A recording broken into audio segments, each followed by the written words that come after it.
All right. So I am Dr. Carolina Tillotson. I'm the owner of the Wellness Connection. I'm also a chiropractor. And today on our community spotlight, we are spotlighting Robbi Ann.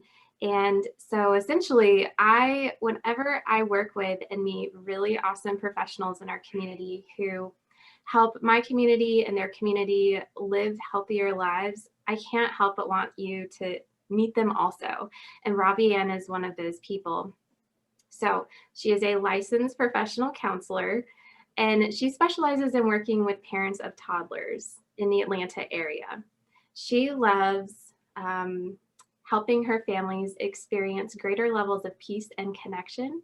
When she's not working with clients, she loves being outside, drinking coffee, and giving endless attention to her dog. Welcome, Robbi.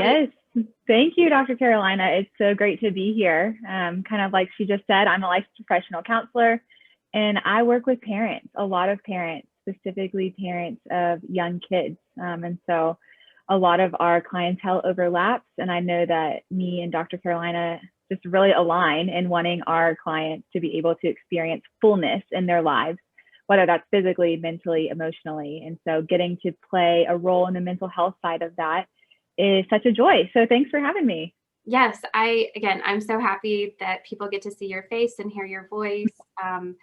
And so I have to ask, where did this passion for helping people with toddlers come from? That is a very specific age group. It is specific, and it's not usually people's favorites because it's a lot of tantrums and it's a lot of meltdowns, but I love it.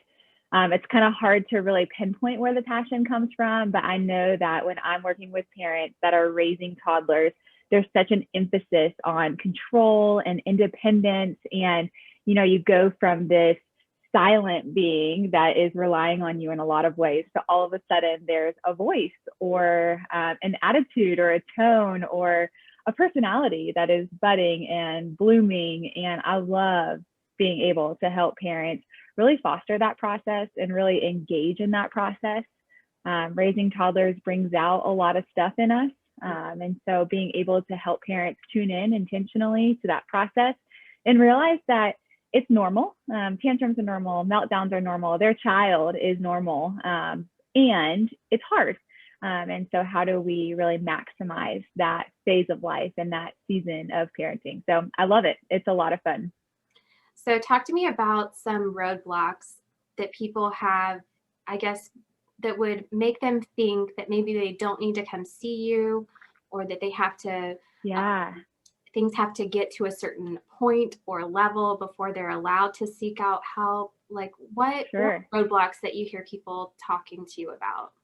Yeah, that's a great question. I think there's the overarching stigma of therapy and mental health that kind of goes across all ages and genders and presenting concerns that there has to be something wrong with you, or you have to be in crisis, or you have to have had these really, really big traumatic events in your past in order to kind of be justified in your attempt to reach out for help or to just engage in that process. But there is so much space for everybody in the therapy process. And so thinking specifically about the clients that I work with, when they get to me, there is usually this sense of crisis, we're at our wit's end.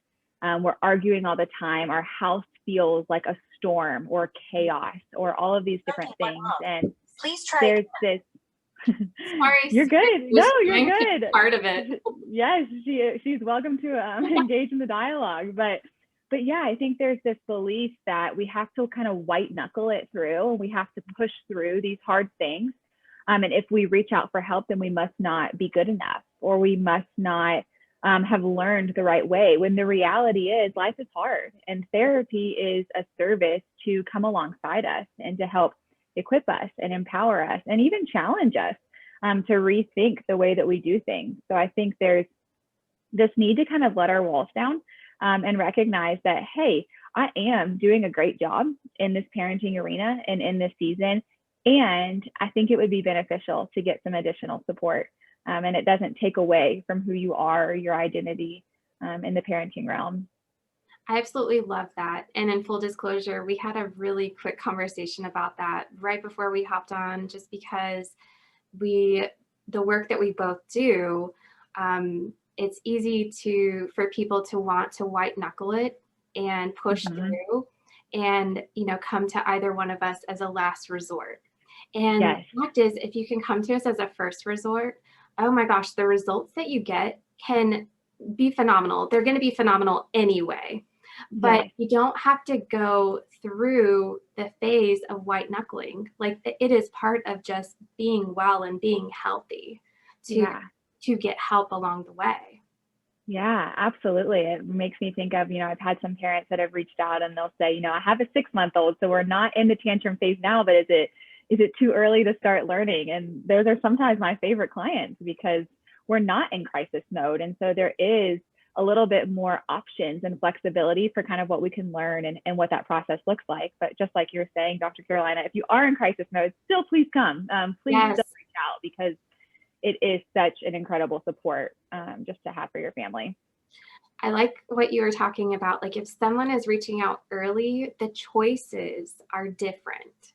And Mm-hmm. that's the thing. Most people want to have autonomy. They want freedom. They want to be able to, again, choose for themselves and not be, you know, pushed into a certain type of care. But when you seek things out, when things are well and you're looking to add to your total well-being, the Yeah, choices are just different than if you have absolutely. reached your wits end and then we're kind of in a crisis mode of like Mm-hmm.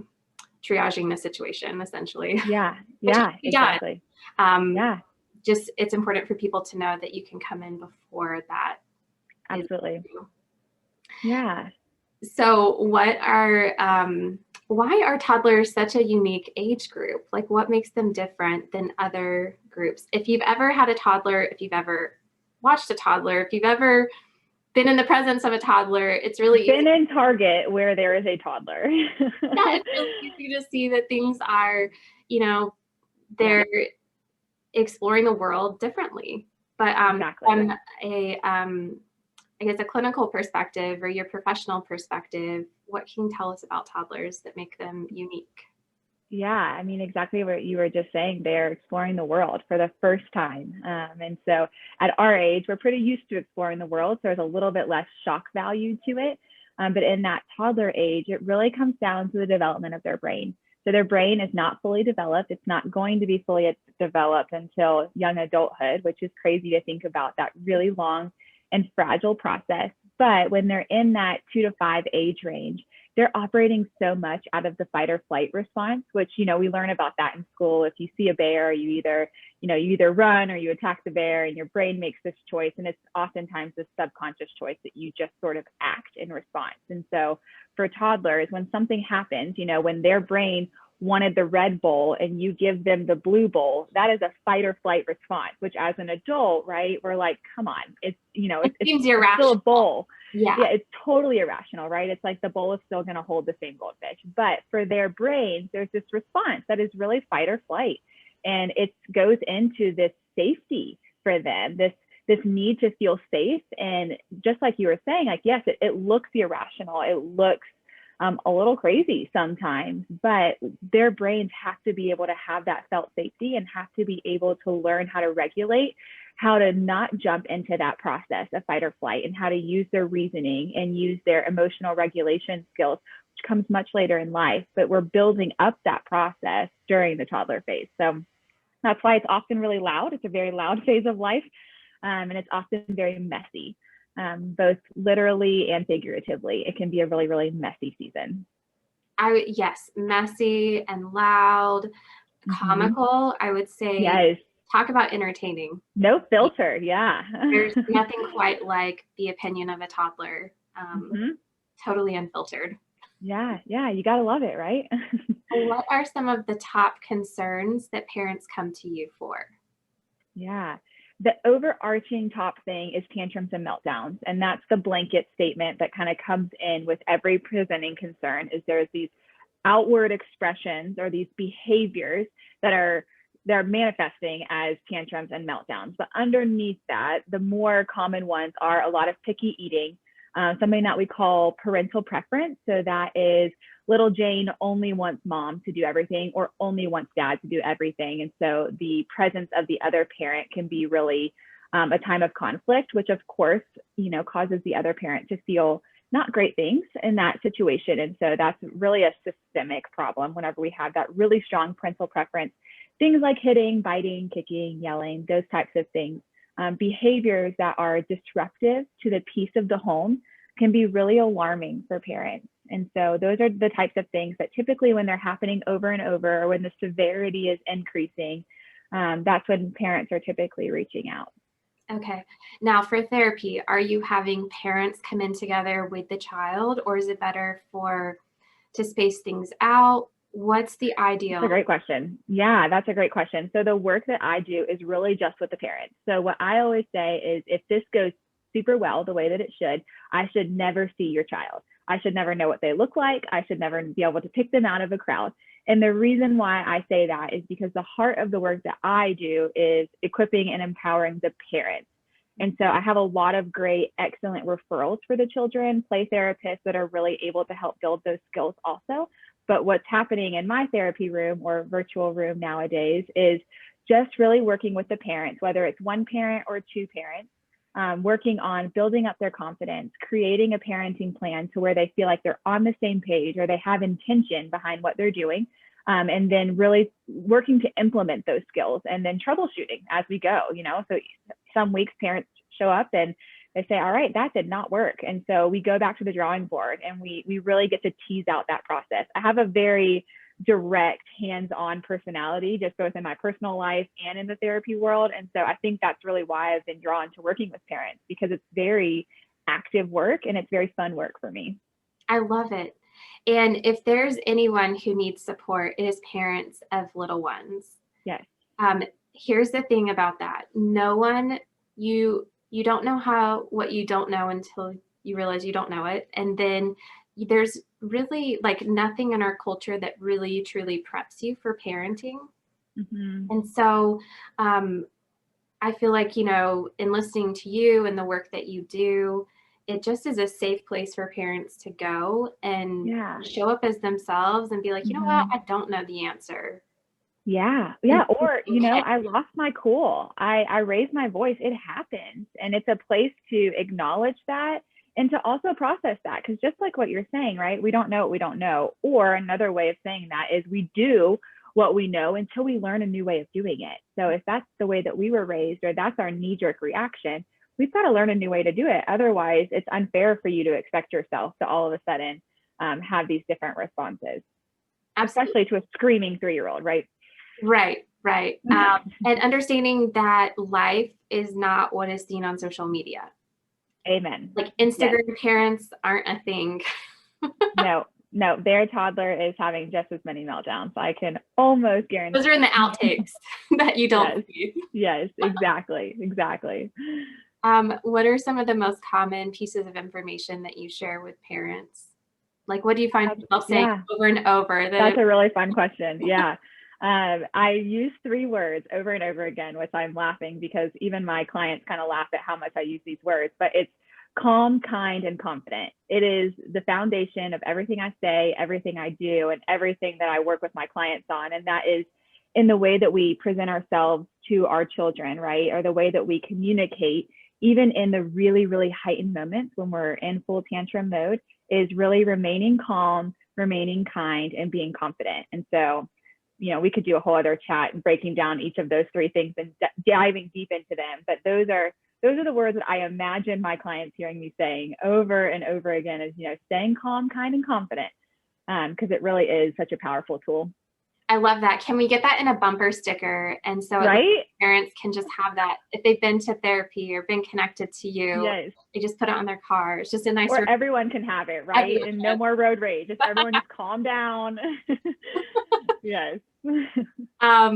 So here's the other thing. You talked about diving deeper. I do have to do a plug because on March 12th at 2 p.m., you and I are doing a special workshop for parents of little ones. Yes. And so if you are a parent, you have a little one, if you know one who has a little one, if you are just curious because you want to be a parent, that is going to be the perfect place for you to join us. And so stay tuned about joining us for that. And that's March 12th at 2 p.m. Yes. Then, okay, so you love coffee. Yes. Love it. Do you make your own coffee? I do now. I have a few really sweet friends in town that got me an espresso for my birthday last year. And so I don't think I've had coffee out in public, probably also because of COVID, but in a really long time. And I love lattes. That's like my favorite. So I make a lot of lattes at home now. Oh, I love that. Do you want to give a shout out to those sweet friends? Yes. Sarah, Kate, and Brady. They really came through on my birthday, shocked me. And I got an espresso. So those are the friends you want. Yes, those are the friends you want. So here's the other thing. If you do have to go out in Atlanta and get coffee, where's your favorite place to go? Do you have a favorite? I love East Pole. I am someone that is guilty of just doing the Starbucks drive-through for ease. But there's nothing better than a local place in the ceramic mug in the coffee shop. I love ceramic mugs. I'm really funny about to-go cups. And truthfully, it's even for me, it's less even about the environment, though still important. I just love the feel of a ceramic mug. I don't know why. It's the sensory experience. It totally is. Yeah, I love it. Not that this is going to be about coffee, but okay, so East Pole is a great place in Atlanta to check out. Yes. All right, final question. How do you take care of yourself? Because, as a practitioner, you are holding space and you're caring for other people. And I have this conversation with almost every single practitioner that I know and talk to. But, you have to have your cup full. So how do you keep yourself feeling great, moving great? Yeah. 3 things come to mind that I'll say quickly. The first is being outside. I love to be outside. So fresh air is really, really powerful for me. The other is time with people that know me and that get me. And so time with people that I don't necessarily have to explain myself. They just kind of understand who I am and the way that I feel. And then the third is boundaries, which having those boundaries around work, around my time, both personally and professionally, and really holding myself to that is helpful for keeping the cup full and being able to show up every day ready to work with my clients. I love those. Thank you. Yeah. All right. So thank you, Robbi Ann. She is the owner of Atlanta Parenting Therapy. Yes. And if you haven't and don't follow her now, she's on Instagram and it's Atlanta Parenting Therapy, correct? Yep, okay. That's the one. So I'll need to follow her. It's a great page. I'm Dr. Carolina. I'm the owner of the Wellness Connection, and I hope that you will join us on March 12th as myself and Robbi Ann, we dive a little deeper for parents who have little ones. It's a workshop just dedicated to you guys. Until next time, I will see you guys later. Thank you, Robbi. Thank you. Yes, thank you guys.